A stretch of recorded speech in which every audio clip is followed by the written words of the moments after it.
By the time the elevator doors opened on the 22nd floor, my smile was already in place, the one that says I'm fine even when my ribs feel too tight. The conference room smelled like citrus cleaner and expensive coffee, and every chair had a printed agenda that pretended this was normal. It wasn't. This was the meeting where my name got moved from lead to support because I'd attended last year's gala alone. No one said punishment, but it sat on the table quietly. I work crisis strategy for nonprofits, which means I know how stories are shaped long before anyone admits they're lying. Harborlight Children's Benefit was a room full of donors who loved kids in theory and brands in practice. The board wanted a family-friendly image at the front table, the kind of phrase that sounds harmless until it's aimed at you. A senior partner's tone stayed pleasant while the message landed: bring a respectable date or stop representing us. Single at 32 reads like a liability. Tiffany Lane hovered near the door afterward, pretending to scroll her phone while her worry practically vibrated. She didn't have to say anything, I could hear the subtext in the way she avoided my eyes. When did being alone become evidence against me? When did motherhood turn into a resumed defect instead of a badge? I told myself I was above gossip, then remembered I'd once reorganized my pantry to feel powerful, so clearly I wasn't above anything. She offered a ride, I declined quickly. On my way back to my desk, my phone lit up with Connor Reed's name, like my past had learned to text on a schedule. We didn't fight anymore, we negotiated, which was worse because it came dressed as reason. He loved the word stability. He used it like a judge's stamp, like a weapon that didn't leave bruises. He'd hinted for weeks that Eli needed consistency, that my work hours and my social life could become exhibits. I swallowed fury and kept typing today. Chicago looked sharp and metallic through my office window, all steel and lake light, as if the city itself had perfected being untouchable. I left at the usual time, because leaving early would look guilty and staying late would look desperate. On the train, I counted the stops like prayers. What if Connor was right and my life really was too messy? Then I pictured Eli's grin when I show up, and I knew messy wasn't the problem. Being alone was. It was the easiest target. At home, Grandma Rose had already done the bedtime quieting that I still couldn't pull off after a long day. The apartment smelled like dish soap and the cinnamon tea she swore cured everything. Eli was sprawled sideways on his bed, one sock missing, his math worksheet clutched like treasure. On the kitchen counter, Rose had lined up tomorrow's lunch pieces in neat little containers and left me a sticky note with a heart. My chest softened, then tightened again. Love didn't erase the stakes. I stood there in my work clothes, staring at the lunch containers like they were evidence of a life I was succeeding at and failing at simultaneously. I could solve a budget crisis in an afternoon, but I couldn't solve the ache that came when the lights went out and no adult voice asked how I was holding up. Was I hiring a date for donors, or buying silence from judgment? I wanted to laugh at myself, but it came out as a tired exhale. I'd promised myself I would never pay for affection, never teach Eli that love was something you rented by the hour. But this wasn't love. This was optics, strategy, a temporary shield. I opened the agency website with the same focus I used for grant proposals, comparing profiles like resumes. Tall enough. Polished enough. Discreet enough. I hated that I knew exactly what I needed. I also hated that needing it made me feel weak. My finger hovered, then clicked. My stomach dropped right after. The booking form asked for preferences as if I were ordering catering. I chose the safest answers. Black tie experience. Comfortable with charity events. No drinking. No pushing. I typed my name, Maya Brooks, and paused at the age field like 32 was something to apologize for. The fee flashed on the screen, a number that could have paid a month of groceries and new winter boots. I hit confirm anyway, because pride doesn't win custody cases. It just loses quietly. Truth tasted like metal. Confirmation arrived moments later, corporate, like it belonged to my work inbox instead of my life. It said my companion would arrive at 7 p.m., and I reread those words until they stopped looking like English. At the bottom, the agency stamped a promise, discretion guaranteed. My hands went cold. I told myself it meant privacy, not danger, but my instincts didn't listen. I checked on Eli one more time, turned off the lamp, and faced the door as if it could judge me tonight. At 7 p.m., the knock landed with the calm certainty of a scheduled verdict. I'd been circling the suite between the window and the mirror, practicing a smile that looked effortless and feeling stupid for needing practice at all. Outside, Chicago was dimming into blue glass and headlights, and my stomach kept dropping like it was trying to escape without me. I checked the peephole. Of course I did. Control doesn't switch off just because you paid for a performance. The man waiting in the hallway didn't look like a profile photo. He looked like someone who had never once needed to ask permission to enter a room. Tall, still, dressed in charcoal that swallowed the light, he held himself with a restraint that felt trained. His face was calm in a way that didn't invite comfort. It demanded attention. When I opened the door, my brain snapped into math. The suit was the first giveaway: perfect shoulders, no shine, fabric with that deep softness you only see in custom work. In my head, I priced it the way I price donor pledges. Around $8,000, maybe more. Then his eyes moved, not to admire the suite, but to measure it. Corners. Balcony door. The line of sight to the hallway. Exits first, decor second. I told myself I'd hired professionalism. A companion who could stand beside me and make donors stop asking why I was alone. My pulse had other opinions. My pulse said threat. My pulse also said attraction, which annoyed me on principle. I hated that I wanted his calm, and I did anyway. He stepped inside with a controlled pause that felt like a silent question, still sure. I didn't answer with words. I answered by not closing the door too fast. The suite smelled like hotel linen and the champagne I'd opened earlier and forgot. The bubbles were dead now, sweet and flat, like the night itself was already tired. I moved to the bar cart because movement makes anxiety look like purpose. I offered what was there. He chose water without hesitation, like it was a rule he'd memorized long ago. That should have reassured me. Instead, it made him feel even less like someone who freelanced charm for money. On the counter near the sink, Eli's drawing poked out from under my clutch, a crooked superhero with a cape and my son's wobbly letters spelling Mom. A tiny dinosaur sticker clung to my phone case from Eli's sticker chart. I hadn't noticed either until Damien's attention landed there for a heartbeat. He didn't comment directly. He simply took it in, then looked back at me with the quiet certainty of someone who reads facts faster than feelings. Single mom, he knew. Not a rumor. Not an office whisper. A truth sitting on my counter in crayon. My instinct was to apologize, which is how I knew I'd been living under judgment too long. I swallowed it. This was transactional. 6 hours of looking stable. 6 hours of keeping Connor Reed's favorite word from becoming a weapon in court.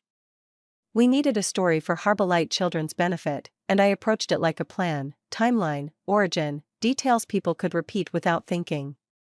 Damien sharpened it. He guided the outline with unnerving efficiency, prompting for specifics that would survive scrutiny.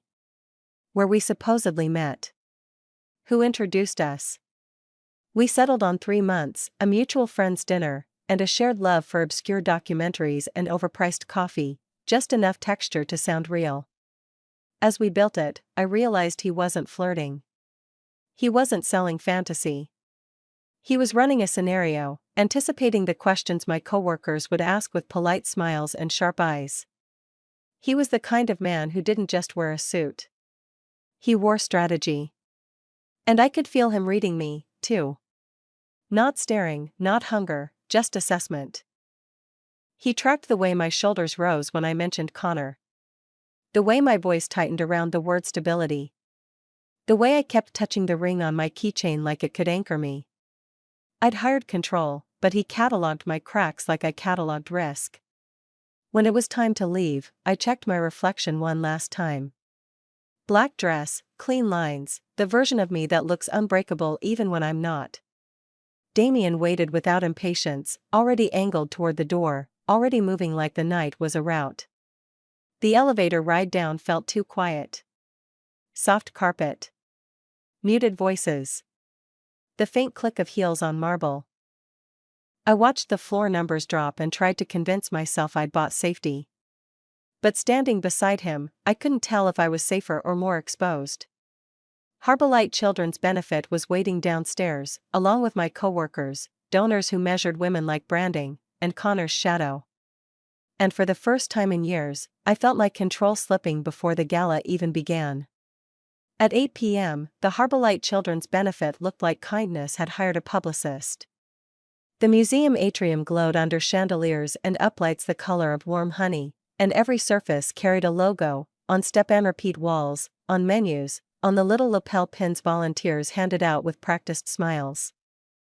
I took Damien's arm because that was the point, but my brain was already running a checklist: posture, breath, eye contact, no fidgeting, don't say Eli's name too fast like it's a confession. The air smelled like peonies and expensive perfume layered over catering heat. A string quartet played something gentle enough to be ignored, and a photographer hovered near the entrance waiting for donors to pretend they were surprised to be admired. I saw the silent hierarchy instantly: board members clustered by the auction display, corporate partners near the bar, junior staff orbiting like moons hoping for a nod. I'd worked these rooms for years. Tonight I was the exhibit. Damien moved like he'd been here forever. Not eager, not impressed, just present. He guided me one step at a time into gaps that opened before we reached them, as if he could predict crowd currents. His hand didn't grip, it anchored, light at my back when we paused, then gone the moment it wasn't needed. I told myself that was good acting. Then I realized he wasn't acting when his eyes flicked to exits every time the crowd shifted. The first wave hit fast. A partner from my firm approached with a smile that looked supportive until it got close. I could feel the assessment behind it, the gentle-pitched concern people reserve for mothers they assume are barely holding together. I kept my face smooth and my voice steady inside my head, answering without feeding it. I was fine. I always looked fine. That was how you survived. Damien made the moment evaporate. He redirected attention without raising his voice or changing his expression, offering just enough warmth to make the partner feel important and just enough distance to keep me from being pinned in place. It happened so quickly I almost missed it, like watching a magician pocket a coin. 1 minute I was being evaluated, the next minute my partner was laughing, shoulders loosening, the conversation safely about the foundation and the auction packages instead of my personal life. Across the room Tiffany caught my eye for half a second. She didn't wave. She just lifted her brows in that silent way that told me to keep breathing and keep going. I took the encouragement like a sip of water. Then came the soft trap, a woman from the board who loved family values the way some people love weapons. Her smile stayed bright while her gaze dipped to my left hand, checking for a ring, then slid to Damien and back to me. I could practically hear her filing me into a safer category. She asked about my schedule with the tone people use to ask if someone has support. When she mentioned stability, my stomach clenched so hard it hurt. Connor's favorite word, arriving on someone else's tongue. I tried to keep my anger contained. I wasn't here for myself. I was here because Eli deserved a mother who couldn't be dismissed as chaotic. I was here because Connor would gladly use any social stain as proof I was unfit. Was that paranoia, or experience? How many times had a polite comment turned into a legal threat? The answer appeared at my elbow in the shape of a man Connor played golf with. Not Connor himself, but close enough, a mutual acquaintance with 2 white teeth and a voice that carried just far enough to be overheard. He greeted me like we were old friends, then let his eyes linger on Damien with a calculation that made my skin prickle. I could tell he was collecting a story to deliver back to Connor, who I was with, how he looked, whether I seemed reckless. I felt my body go cold. My first instinct was to shrink, to make myself small, to avoid giving anyone material. My second instinct was rage, hot and protective. Eli wasn't a chess piece. I wasn't a headline. I was a mother who worked too hard to be treated like gossip. Damien stepped in before I could make a mistake. He didn't challenge the man. He didn't threaten. He simply occupied space with calm authority, placing himself at the edge of the conversation the way a door closes, quiet, final, undeniable. The acquaintance's confidence faltered, just a fraction, like his mind had run into an invisible fence. Damien offered the kind of polite acknowledgement that sounded like respect but felt like control, steering the exchange toward harmless facts, the foundation's mission, the sponsor list, the next auction item. In under a minute, the stability insinuation had nowhere to land. By 11:30 p.m., the final applause felt like release. As we left, I noticed Damien's gaze skipping past centerpieces to exits, guards, and the street.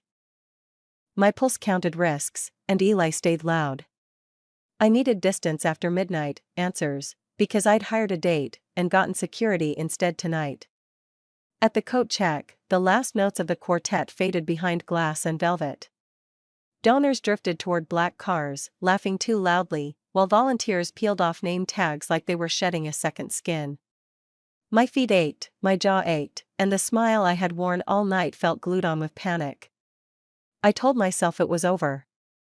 I had survived. Harborlight would get its photos, my firm would get its polished story, and Connor Reed would have one less excuse to call me unstable. In the lobby, marble floors reflected chandelier light and the city's cold shimmer. Rideshares clogged the curb outside, headlights sweeping like searchlights, drivers leaning on horns as if impatience were a form of payment. The wind off the lake cut through my dress the moment the doors opened, sharp and clean and unforgiving. Damien stepped slightly ahead, not rushing, just creating a pocket of space as people shoved past. That was when my relief turned into agitation. Why was he moving like this mattered? Why was he moving like someone expected trouble? I tried to end it the way I ended contracts, clean, polite, final. In my head I drafted the closing sentence, the one that thanked him, paid him, dismissed him. But Damien made it clear, without raising his voice, that he was walking me back.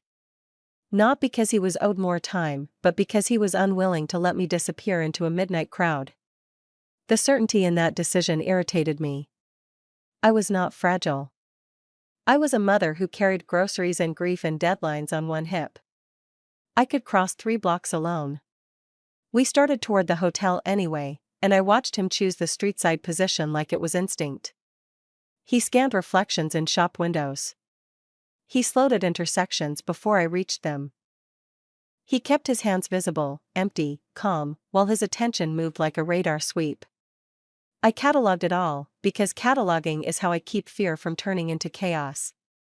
The suit. The posture. The way he redirected Connor's golf buddy without blinking. The way he shifted the temperature of a conversation in seconds. Escorts do not do threat management. People trained for risk do. By the time we reached the quieter block, my nerves had sharpened into anger. I let it spill in controlled doses, listing inconsistencies the way I would list red flags in a report. Too expensive. Too precise. Too comfortable among power. Too ready to protect a woman he met tonight. Damien listened without defensiveness. I could tell he was not surprised by my suspicion, he expected it. And then he turned my own logic back on me, not with cruelty, but with a kind of blunt clarity. He made me see how hard I worked to look fine. How often I performed stability for men like Connor, for boards like Harborlight, for strangers who thought a ring was proof of worth. The truth landed in my chest like a weight. He had seen me. Not the dress, not the resume, not the version of me that speaks in confident bullet points. He'd seen the tired mother who measures every risk against a 7-year-old boy's safety. He'd seen how I held my breath when someone said stability, how my hands went to my keys like they were a weapon, how loneliness sits behind competence like a shadow. And he had not pitied me for it. That was the part that shook me. Pity I can deflect. Understanding is harder. Back at the hotel, the lobby was quieter, the kind of quiet that makes every sound feel exposed. The elevator hum filled the space between us. I stared at the floor numbers and tried to rebuild my boundaries brick by brick. This was supposed to be 6 hours. A transaction. A performance with an end time. Yet my skin still hummed, and I kept wondering whether I'd hired a mask or a mirror.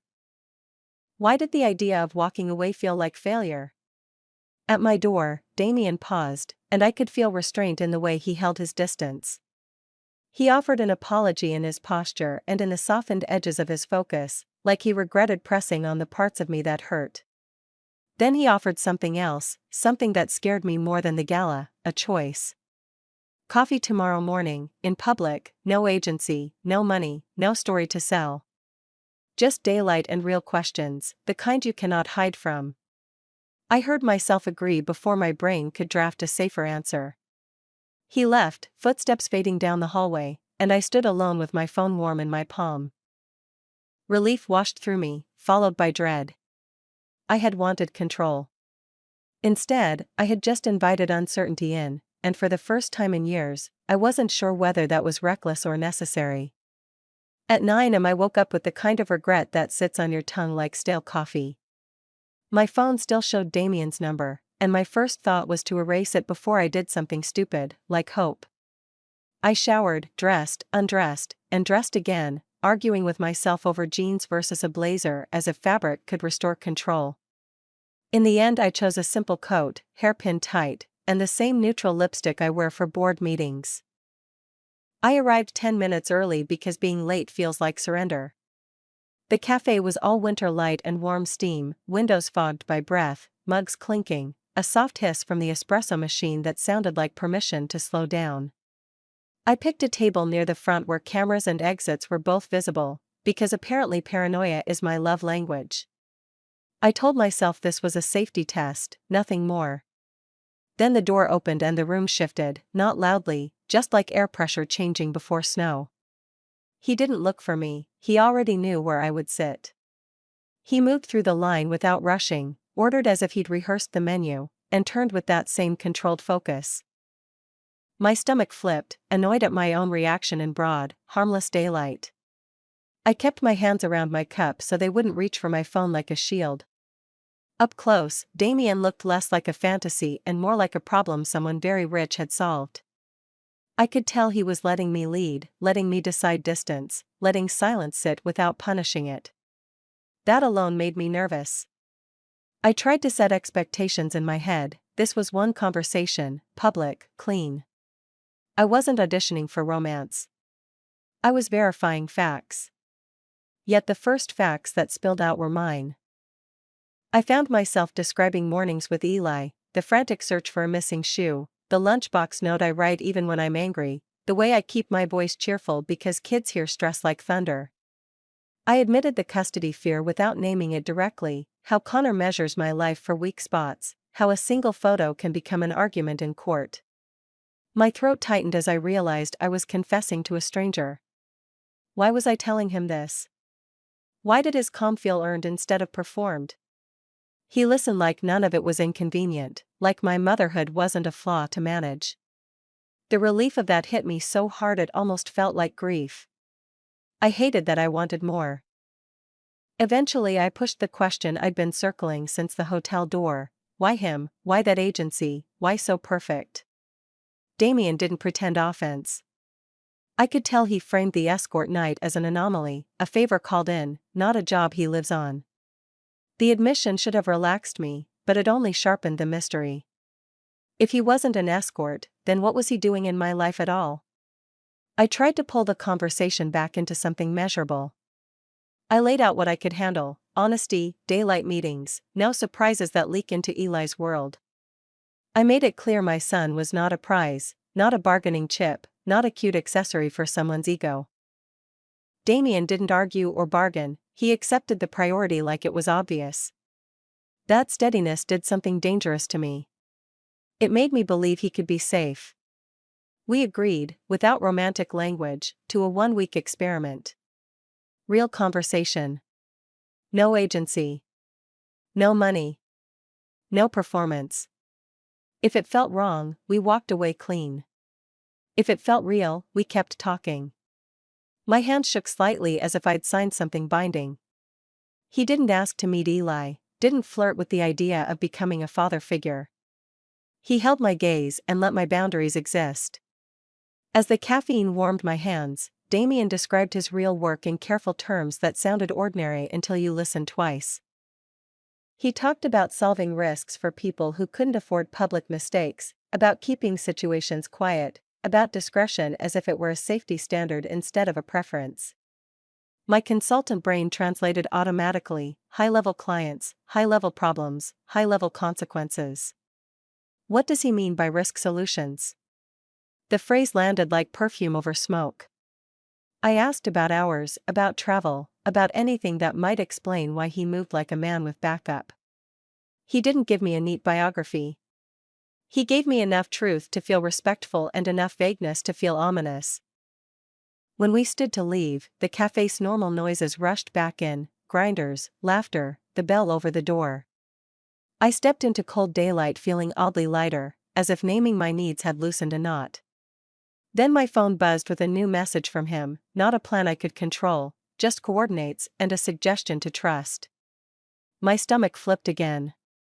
1 week had already begun, and I was already calculating what Connor would do if he found out.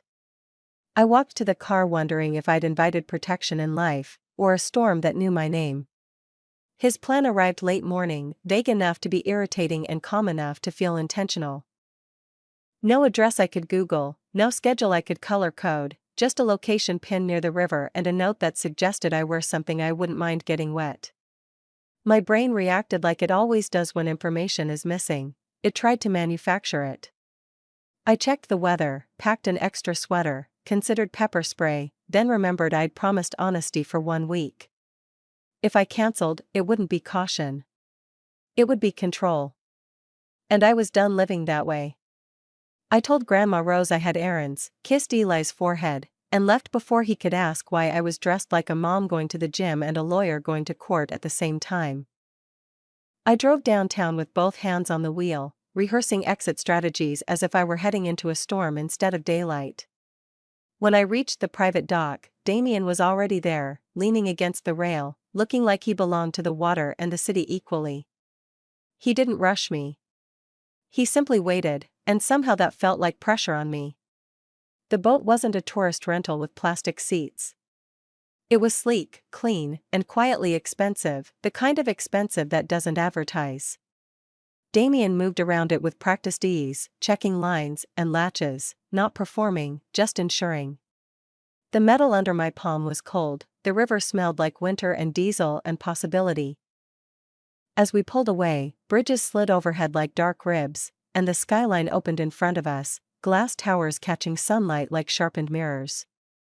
I realized I hadn't looked at my phone in minutes. That alone felt suspicious. My mind reached and found no handles. Damien cut the engine beyond the busiest stretch and let us drift where the river widened. The noise softened to water slapping the hull and distant traffic, and he made it clear I wasn't allowed to fill the silence with analysis. He pointed out small things instead: the way sunlight broke on ripples, the way the wind changed when a boat passed, the way my shoulders kept inching toward my ears. I let myself breathe until my chest stopped fighting. For a moment I wasn't planning tomorrow's lunch or next month's court hearing. I was simply here with him near. That was when he asked about Eli, not in a way that demanded access, but in a way that acknowledged my life existed beyond adult drama. I told him Eli was obsessed with dinosaurs and could identify more species than I could, and that his school project was building a cardboard volcano that would probably erupt all over my kitchen. Damien's attention softened, and I felt the sting of being cared about without being evaluated. No one at Harborlight had asked about my son with neutrality. They asked like they were checking a box. Damien asked like he was listening. On the way back toward the dock, I noticed a dark SUV on the far side of the river road, pacing us at a distance that looked accidental until it stayed consistent through 2 turns. A man near the marina gate gave Damien a silent nod, not friendly, not fearful, just informed. Damien didn't acknowledge it openly, but his focus shifted for a second, like he'd received a message without words. My instincts flared. I'd spent years reading rooms for pressure points, and this felt like infrastructure. Not a date with a rich man. A system moving around him quietly. I finally asked what I'd been chewing on since the $8,000 suit, the boat, the security halo. How much money did he actually have? He looked at me for a long moment, then said he had enough that I don't think about it. The words weren't a flex. They were a boundary. I felt my stomach drop, because people who stop thinking about money usually start thinking about power. He made it clear some truths arrive kindly delayed, not to manipulate, but to keep everyone breathing. Discretion, he implied, was a safety feature. That part scared me more than anything. Back on land, the city felt louder, like it resented the calm we'd borrowed from the water. I drove home with the heater blasting and my thoughts returning in anxious waves, but something in my chest stayed loosened. For an hour I hadn't been a resume or a custody target. I'd been a person. That terrified me. Trust is expensive, and I'd started paying in small installments without reading the fine print. Damien told me he would show me where he works soon. I nodded, pretending I wasn't afraid the truth would be bigger than anything I'd prepared for before.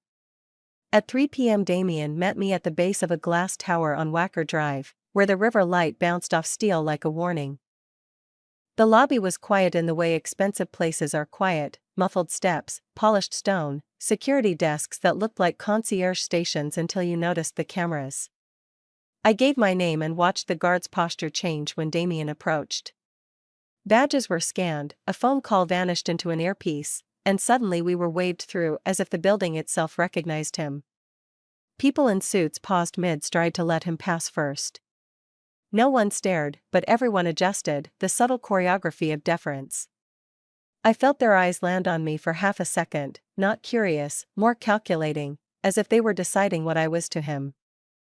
My stomach tightened, because Eli's safety suddenly felt far. Inside, the elevator required another scan, then rose without music, just a soft mechanical hum and my own pulse. The doors opened directly into Knox Risk Solutions, and the CEO truth hit me at once. Floor-to-ceiling windows wrapped the space, showing the city like a map he could fold. The air smelled faintly of cedar and coffee, and everything was arranged with ruthless calm: matte black furniture, minimal art, a long conference table that could host wars. A woman in a tailored suit greeted Damien with a glance that asked permission to breathe, then shifted her attention to me as if tagging me in a file. Two men near the doorway straightened, hands clasped, eyes alert. Damien walked past them and they moved with him, not guarding, coordinating without question. He wasn't visiting. He was home, and he was in charge right now. Damien made it clear this was the public story of him: risk strategy, protection, crisis containment for clients who pay for silence. He described it like a service industry, but I heard the weight underneath, the kind of discretion that protects reputations and ruins others. I thought of Connor weaponizing a rumor in family court, and my throat tightened. Gray work was work done in shadows, and shadows always reach children first. Damien's eyes tracked my reaction, and I sensed he was used to people flinching, or pretending not to. He didn't ask for trust as a romance gesture. He laid out limits, what he could share and what he could not, as if confidentiality mattered. I realized the scanning, the precision, the refusal to drink, all of it wasn't performance. It was his baseline, his way of surviving rooms that could swallow men whole. Then his phone rang, and the air changed. Damien glanced at the screen and his face went blank, not emotionless, but sealed. I could tell the call wasn't optional. He listened, then moved toward a side office, speaking low enough that the room became private by force. When he returned, the warmth he'd offered me by the river was gone, replaced by something sharp and focused. He made it clear that a child connected to a client had been threatened and he had to stop it before it became real. He didn't dramatize it. He treated it like a fire alarm. He laid out rules: I would stay inside, not open doors, not wander, and security downstairs would escort me if I needed anything. I surprised myself by choosing to wait.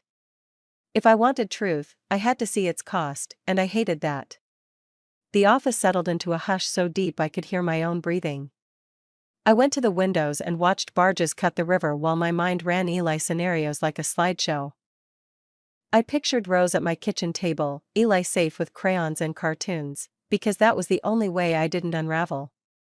Hours passed, measured by shifting light on the skyline and muted footsteps outside the suite. When Damien finally returned, he looked exhausted in a way money can't cushion. His jacket was gone, his sleeves rolled, and a bruise darkened one knuckle, with a faint smear of red on his cuff that made my stomach flip. He didn't boast. He made it clear the threat had been contained, people had been warned, and the child would sleep safely. I believed him because his control never cracked, not even for me. I should have walked out, taken the clean exit he'd offered, and rebuilt my life around safer truths. Instead, I did the math that matters: danger plus dishonesty equals no, but danger plus honesty leaves room for choice. Damien didn't ask me to excuse his world. He asked me to understand it and decide. I told myself I was staying for now, because running wouldn't erase what I'd already seen, and because Eli deserved a mother who chose her life instead of hiding inside it. Damien made it clear the next step would be public, a bigger event packed with donors, politicians, CEOs, and predators. Anyone beside him would be assessed, measured for usefulness or weakness. If I walked in with him, I would be seen as his, and treated accordingly. I left his office with the skyline and that invitation settling into my bones. Stepping out of Damien's car at the lakefront venue felt like crossing a line I couldn't paint over later. The building was a restored gallery of glass and limestone, all skyline reflections and discreet lighting, the kind of place that hosted charity with a side of politics. Damien offered his arm and I took it because tonight wasn't about romance, it was about being seen. For a single mom, being seen is evidence, and evidence can end up in court. Security met us before the doors. Not the bored wand and smile kind, but the quiet professional kind that checked names twice and watched hands. Damien didn't slow down, the checkpoint bent around him. A guard straightened, an earpiece tilted, and we were waved through like a password had been spoken without sound. I felt eyes skim over me in quick appraisals: dress, posture, smile, risk. No one asked who I was, not really. They asked what I was to him. Inside, the room hummed with expensive calm. Champagne moved on silver trays. Laughter stayed soft, controlled, like everyone had trained their joy. Donor badges flashed under spotlights. Cameras waited near a step-and-repeat wall stamped with a foundation logo and sponsor names. I recognized a few faces from news segments, the kind of people who shook hands and shaped neighborhoods. Damien moved through them like gravity. Conversations shifted when he arrived, voices lowering as if privacy was his favorite accessory. A man with a philanthropic smile approached us, hair silver, suit flawless. His foundation's name had been on plaques and campaign flyers for years. I could tell he was measuring me for discretion, for whether I would be a leak or a lock.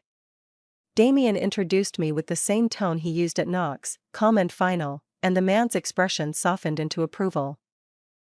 I felt the coded invitation underneath his warmth: talented people who understand discretion are always welcome. The words weren't illegal. The meaning was power. I kept my smile steady and thought of Eli's missing sock yesterday, of the way he trusts me to keep the world simple. Tonight the world was not simple. It was layered, and Damien stood at the center of the layers.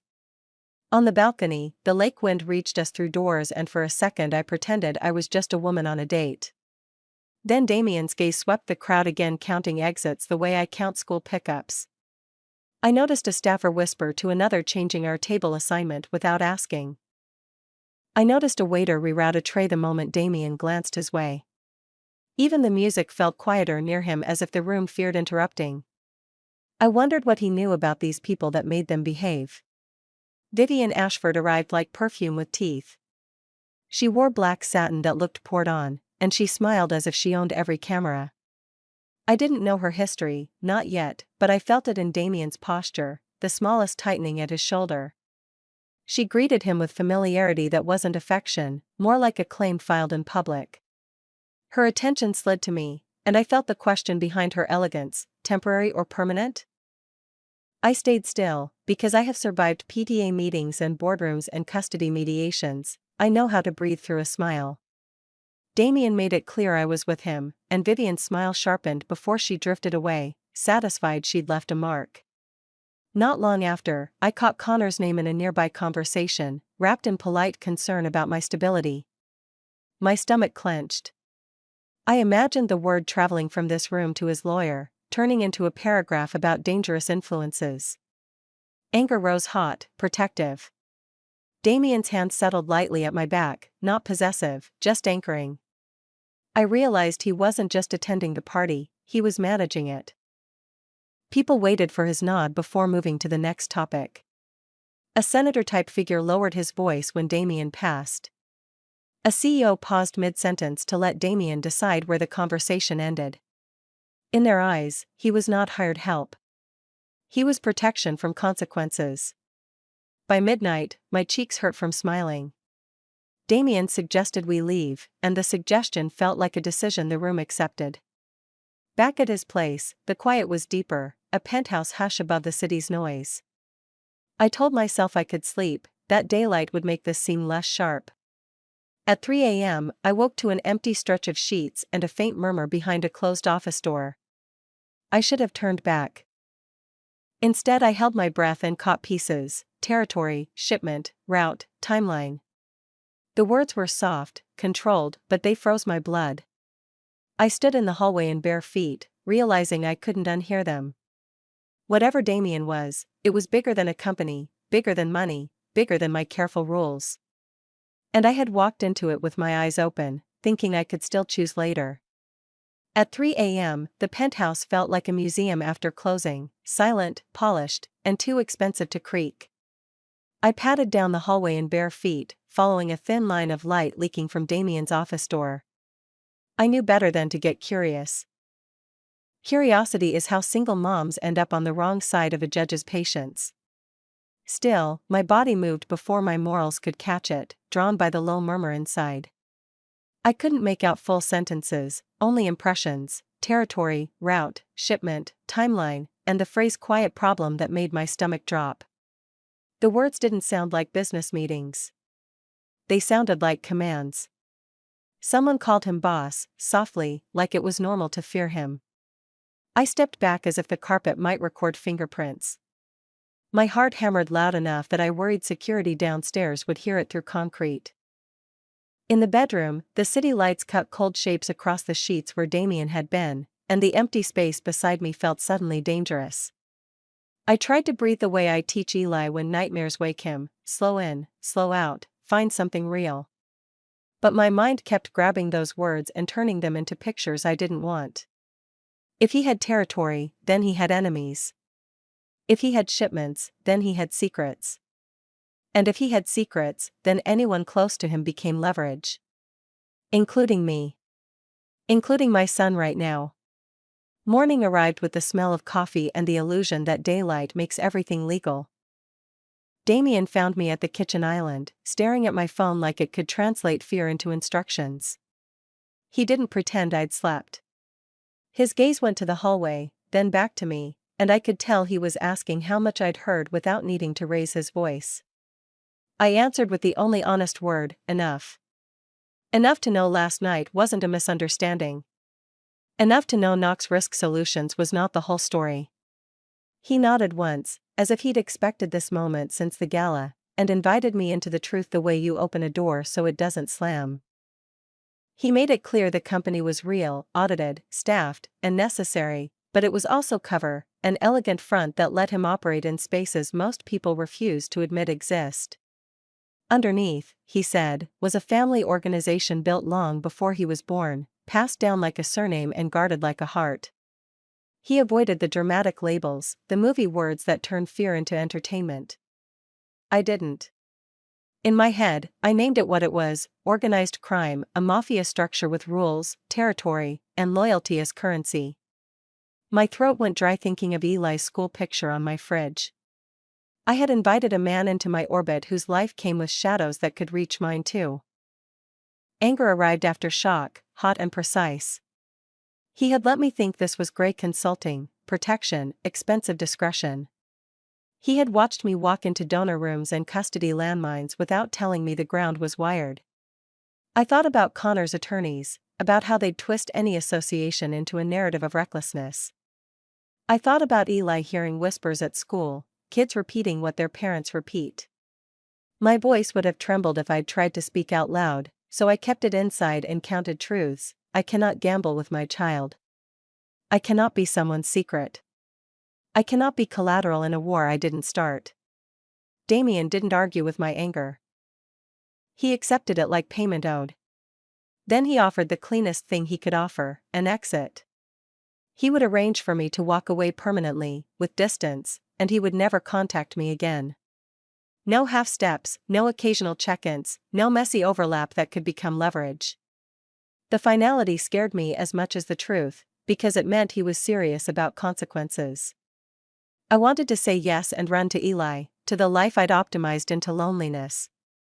I also wanted to scream that he didn't get to decide the terms of my fear. In the end, I asked for time, because motherhood makes decisions heavy. Damien warned that time was a luxury, and that if I left, it had to be forever. I left after morning, escorted by the same quiet security that had welcomed me the day before. Outside, the river wind sliced between buildings, and the skyline looked colder than it had at the party, less glamorous, more honest. I got into my car and sat with both hands on the steering wheel, staring at the traffic like it could offer advice. Part of me wanted to call Rose, to ask for Eli's voice, to anchor myself in something clean. Another part of me knew that even thinking Damien's name had shifted my world. Once you know a truth, you can't bargain it back into ignorance. I drove home without music, rehearsing how I would explain none of this in court, how I would keep my son safe, and wondering if the time I'd asked for was already running out. And I couldn't shake the feeling someone else knew, too. Monday morning, my office badge felt heavier than usual. I sat at my desk pretending to read emails, but my eyes kept sliding to my phone, to Eli's school schedule, to the memory of Damien saying the truth could not be unheard. My face looked hollow in the monitor today. Tiffany hovered near the partition, coffee in hand, acting casual the way people do when they are scared for you. I could tell she wanted to ask what happened, but she also knew questions create paper trails. I gave her a weak nod and kept typing like nothing was wrong. A vibration rattled my pocket. The number was unknown, but the tone of the message was not curiosity, it was command. Someone implied my connection to Damien had been noticed, and that waiting would be the mistake that gets mothers buried in court or worse. My throat tightened, hands shook. I stood, already moving before I decided. First check, Eli. Grandma Rose had drop-off today, and I pictured his backpack bouncing, his laugh in the car, his hand in hers. Second check, exits. Through the lobby glass, a black SUV waited, engine idling. No logo, no driver visible, just certainty. I walked out as if going to a meeting, not a rescue. The rear door opened and a man with military posture gestured me inside. Marcus Hale, Damien's head of security, smelled like clean leather and winter air. His calm wasn't comforting, it was operational. He drove before I buckled. Downtown blurred past tinted windows, traffic lights smearing into red and gold. Marcus communicated in short, precise instructions, all about staying calm and following his lead. I thought of Connor's lawyer twisting this into danger, and rage burned under my fear. Eli's face flashed up, reminding me what mattered most. We left the shiny streets for an industrial stretch that smelled of metal and river mud. A warehouse stood plain and unmarked, yet men with earpieces watched corners like statues. The door swallowed us into a corridor of concrete and soft lighting, and the city disappeared behind reinforced steel quietly. Inside was a hidden apartment, luxurious in a disciplined way, thick rugs, a stocked kitchen, a couch that looked untouched. Marcus made it clear I could eat, shower, breathe, but I could not leave until Damien gave clearance. It felt like safety and detention sharing one address inside my chest. Alone, I paced and listened to my own thoughts echo. I imagined Rose reading bedtime stories, Eli asking why I wasn't home, and my stomach twisted. I imagined a judge hearing the word safe house and deciding I was reckless. I wanted to call Damien, but silence was safer for now. Marcus checked on me once, then lingered long enough to drop a fact that didn't feel like comfort. Damien had never brought anyone here who wasn't already inside his world. I was the first exception. My pulse spiked, because exceptions become targets, not trophies. I hugged my arms, suddenly cold. Late afternoon, the corridor stirred. Footsteps approached with purpose, and Damien entered without drama, yet the room changed anyway. His jaw was tight, his shirt cuff marked, one knuckle bruised. He looked like he'd run on pure discipline for hours and finally spent it all. My breath caught, then eased. He made it clear someone had tried to reach him through me, like I was a handle on his life. He also made it clear the attempt had been shut down hard enough to be remembered. I didn't ask for details. I didn't want them. Fear was already loud enough. Anger came next, sharp and clean. I hadn't chosen to be leverage, I'd chosen time to think. Yet my body still warmed at the fact he returned, that he took the threat seriously, that he treated my safety like a duty. The comfort terrified me. It could rewrite my rules. Damien set immediate boundaries, the kind that sounded like policy. Doors stayed closed, I moved with escorts only, and my calls waited for clearance. Marcus stood nearby like a locked gate. I realized this wasn't a date gone weird, it was a life with rules, and I needed my own.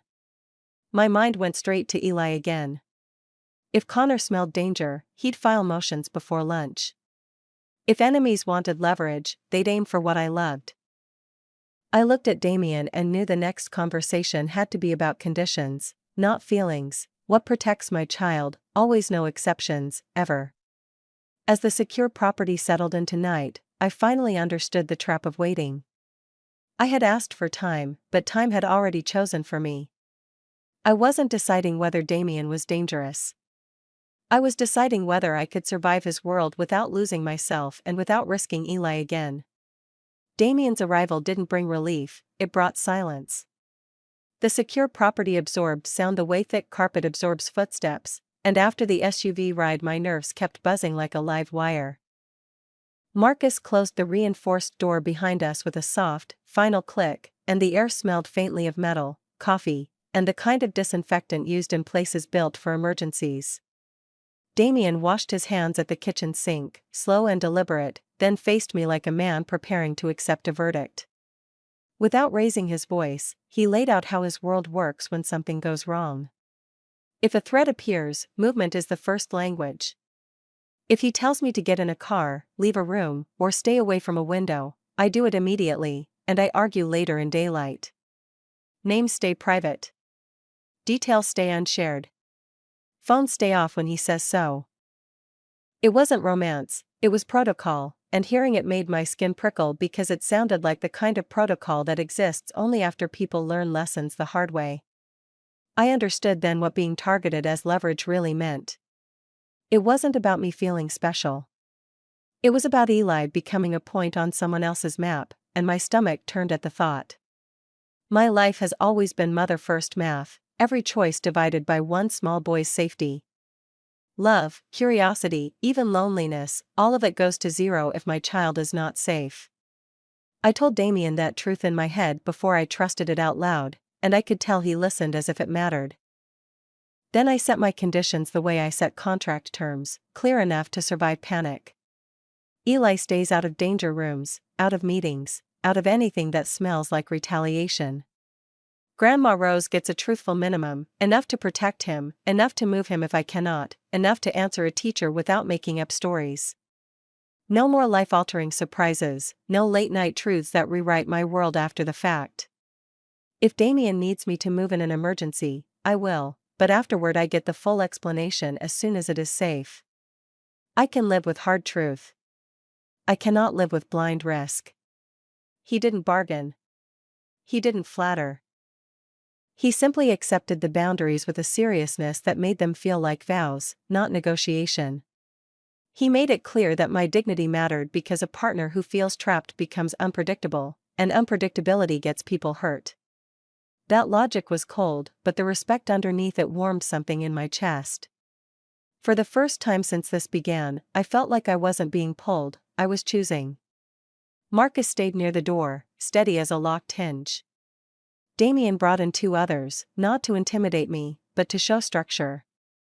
The finance operator was Jenna Cole, crisp and quiet, eyes that counted everything before speaking.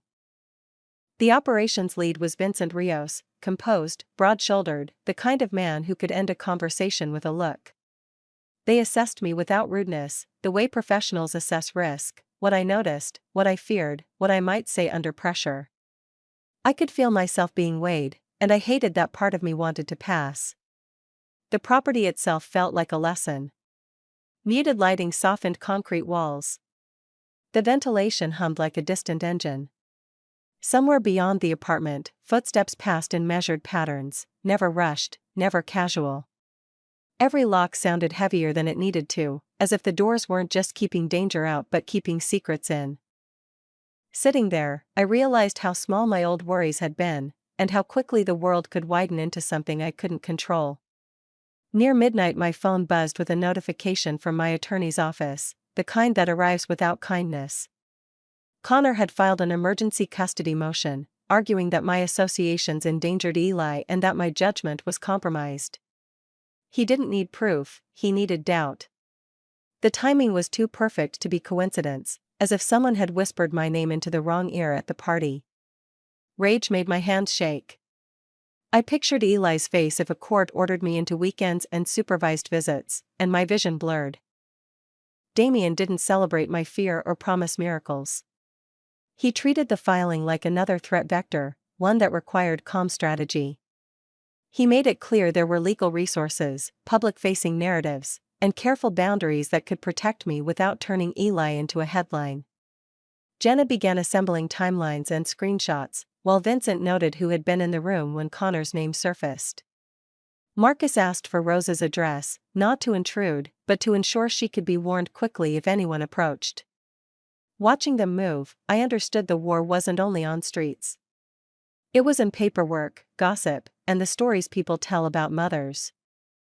I could have run then, clung to safety myths, and let Connor rewrite my life. Instead I chose Damien, for now, under my conditions, because fear was already here and honesty was the only weapon I trusted. Damien warned that going deeper made leaving complicated, sometimes dangerous. I didn't romanticize it. I just nodded, and started rebuilding my routines around reality today. At 7 a.m., the apartment is always a small orchestra, the kettle clicking, the radiator sighing, the backpack zipper rasping open and shut while Eli hunts for the one pencil he swears is special. Winter light leaks through the blinds in pale stripes, and Grandma Rose hums to herself like she's tuning the room back into calm. I used to think mornings were about control. Now I know they're about care, steady, repeatable, honest. Months have passed since the night a black SUV swallowed my normal life. I still work the same job. I still write crisis plans for other people's reputations, then come home and scrub peanut butter off the counter like it's sacred. The difference is I no longer confuse loneliness with strength. I don't wear exhaustion like a medal.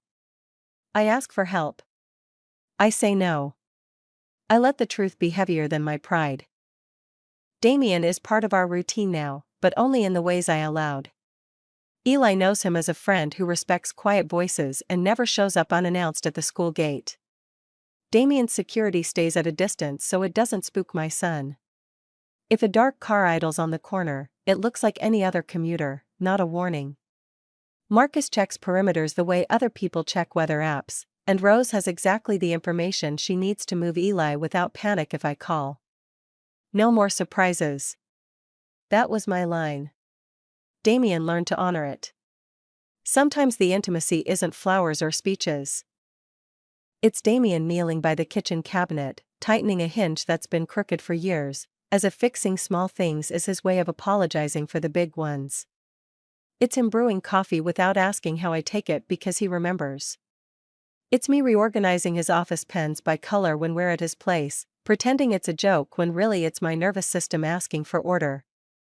It's Eli showing Damien a new dinosaur fact and Damien listening like it matters, then stepping back before the moment becomes too much. The boundary is still there. The respect is, too. The custody war didn't vanish. It just became another problem to manage with strategy instead of fear. Connor tried to paint me as reckless.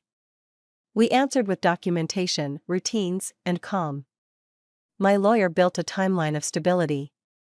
Rose kept receipts of school pickups and doctor visits. Tiffany, blunt, loyal Tiffany, kept me from spiraling by reminding me that panic is not evidence, but consistency is. Damien never asked to fight Connor for me. He asked what I wanted protected, then followed the plan like it was law: Eli's peace, my autonomy, our privacy. On paper, the custody motion settled into mediation, not because anyone became kinder, but because we stayed boringly consistent. I kept my calendar clean on school days. Rose documented everything. Tiffany screened calls and reminded me to eat. Damien hired no flashy lawyers, he backed my existing team and stayed out of the spotlight. Connor still watches, but his story has fewer hooks now, and that is its own victory. I won't pretend Damien turned into a clean, harmless man. He didn't. His world still has shadows, and some nights he comes home quiet in a way that means something happened I don't get to know. But he stopped trying to make me comfortable with pretty lies. He gave me the dignity of informed choice. Once, late evening, he admitted, without drama, that caring about me makes him exposed. Not romantic exposed. Tactical exposed. And he chooses it anyway, which is the closest thing to tenderness a man like him can offer. The biggest change isn't Damien. It's me. I'm still cautious, but I'm not caged by caution. I don't chase danger. I don't confuse adrenaline with love. I build boundaries like bridges instead of walls, and I keep my child at the center of every decision. The +1 problem that started all of this was never really about a gala. It was about learning to live in the space between chaos and certainty without disappearing inside either one. If you were in my place, single mom, reputation on trial, heart waking up after years of sleep, what would you choose, safe emptiness or complicated truth? Tell me in the comments. And if this story made you feel something real, please like and share it so I know I'm not the only one learning how to breathe again.